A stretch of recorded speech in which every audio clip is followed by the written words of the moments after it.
Hi, I'm Tiffany, and this is Towering TBR.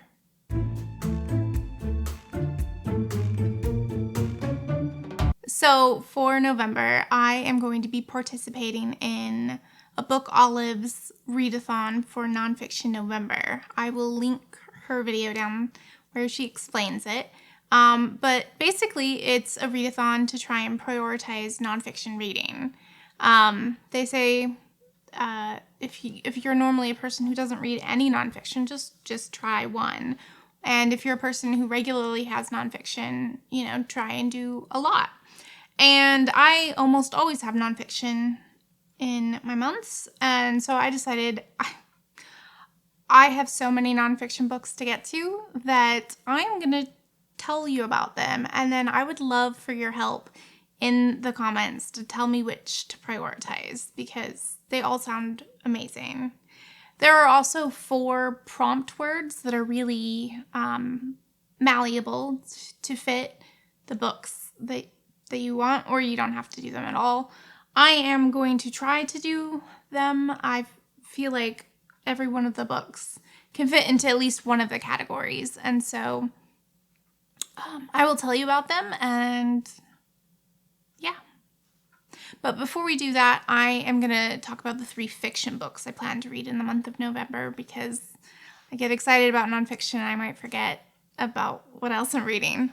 So I am going to be reading Dracula by Bram Stoker. I have a reading group that I participate in, and that's the month read, and I thought I'll give it a go. So I'm going to try that. It's available on Audible, narrated by Tim Curry and Alan Cumming and a whole bunch of other narrators, so I'm really hoping to enjoy that.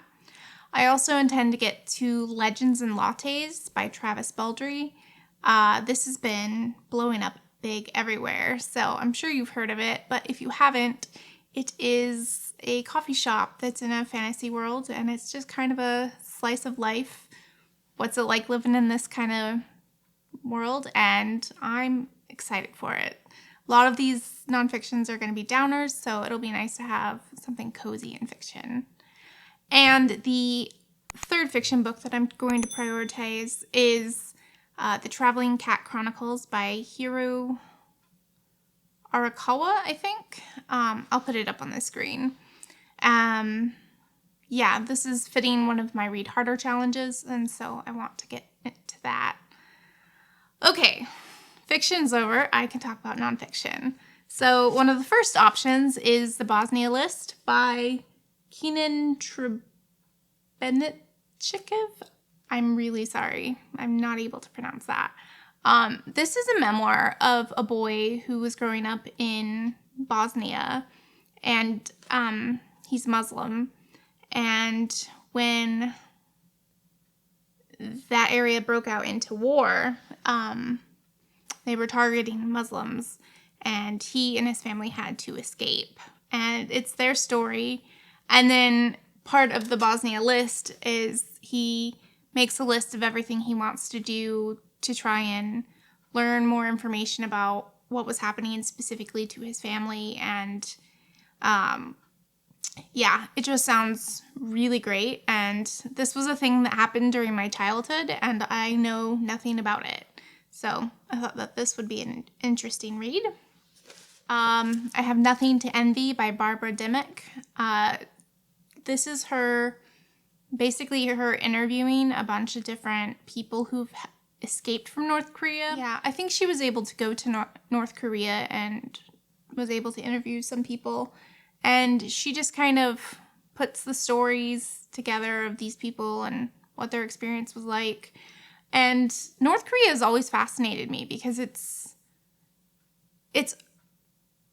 just such a really different place on Earth. And I can't imagine living in a universe like that. It just baffles me. So I have kind of a morbid curiosity, and I thought this book would really be interesting. And one of the words is border, so that would really make this work nicely. Same with the Bosnia List, because the border shifted there too. I also have The Man Who Mistook His Wife for a Hat and Other Clinical Tales by Oliver Sacks. Oliver Sacks is a neurologist, and these are his stories of his most interesting cases. Obviously, like, names and stuff have been redacted to protect confidentiality, but it's different essays about different characters that had, like, rare neurological disorders that were fascinating. And I started reading, like, a page out of every nonfiction book that I wanted to include just to make sure.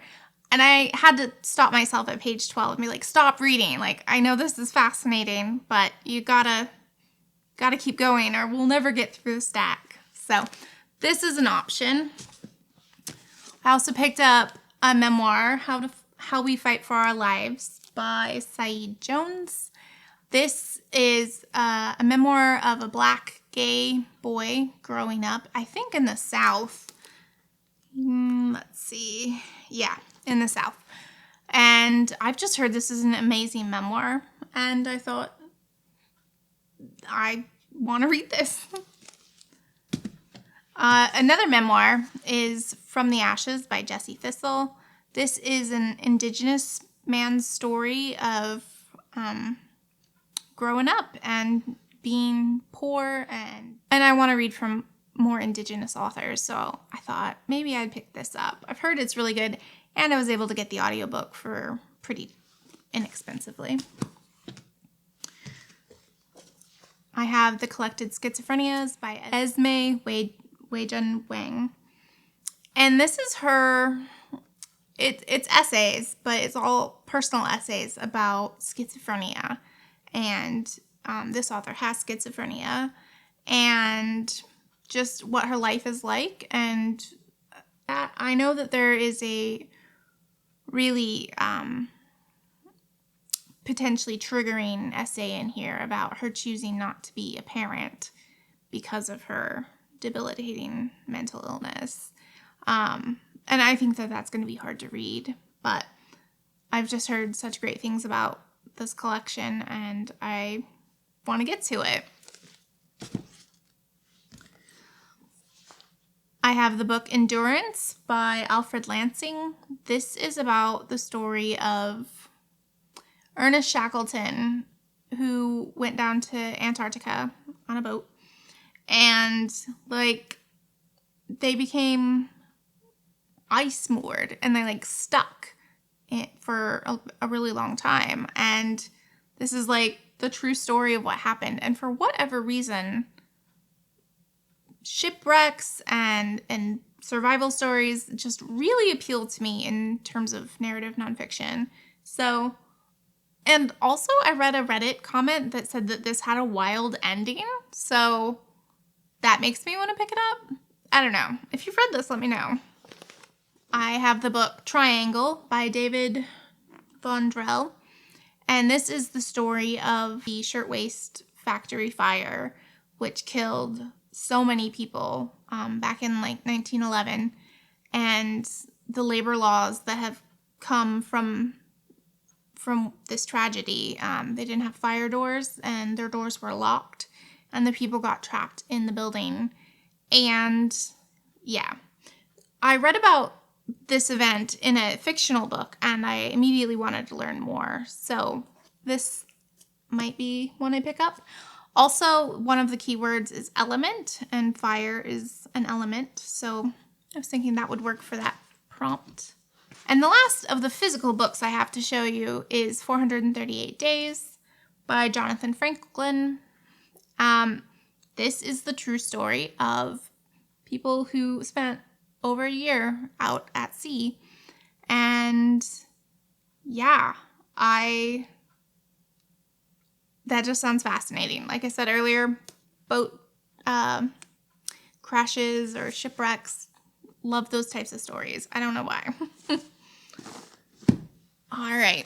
And then some of the books I want to read that I don't physically own. The first is Notes from a Sickbed by Tessa Brunton. This is a graphic memoir about the author's experience living with ME, or chronic fatigue syndrome.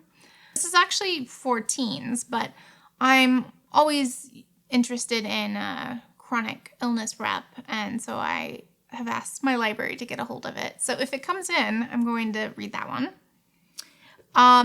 One that I definitely think I'll get to because it's so short is 10 Days in a Madhouse by Nellie Bly. This is her story of when she faked being mentally ill and got put in an asylum, and she was there and basically wrote a big expose on how terribly people are treated and how this system was being exploited, and I'm just really excited for that one. And I think it's around 100 pages or so, so I'll probably prioritize that one. Always feels good to mark something off your list quickly. Because most of these are about sad subjects, I have also put on hold Pinball, a graphic memoir or a graphic history by John Chad. And I just think that that's a really interesting micro history. I don't know anything really about pinball other than I used to play it when I was, a kid and we had arcades. So I was looking for something that's not depressing. So that's why that one's on my list. Ducks by Kate Beaton. This is her graphic memoir about working in the oil sands. And I've read her first collection, I think, which was Hark a Vagrant. And I found her really funny and I liked her art. So I'm really excited about this memoir. The Undocumented Americans by Carla Cornejo Villavicencio. Hopefully I said that right. This is a look at undocumented people in America. And I thought that sounded really interesting. And it's quite short as well. I think it's 5 hours on audiobook. So hoping if I have lots of shorties that I can get a lot of them in. And the last one is a book I was able to check out already, and I'm really excited about it. And it was called Madly Deeply, which is the diaries of Alan Rickman. And I am just really looking forward to it. I thought he was a really fabulous actor, and I'm excited to learn more about him and his life. So that is a lot of books, way too many actually. So if you can, let me know what you want to hear about. That way I have some way of prioritizing. Or if any of these were just terrible, let me know that too, because save me from that pain. All right. Thank you so much for joining. Bye.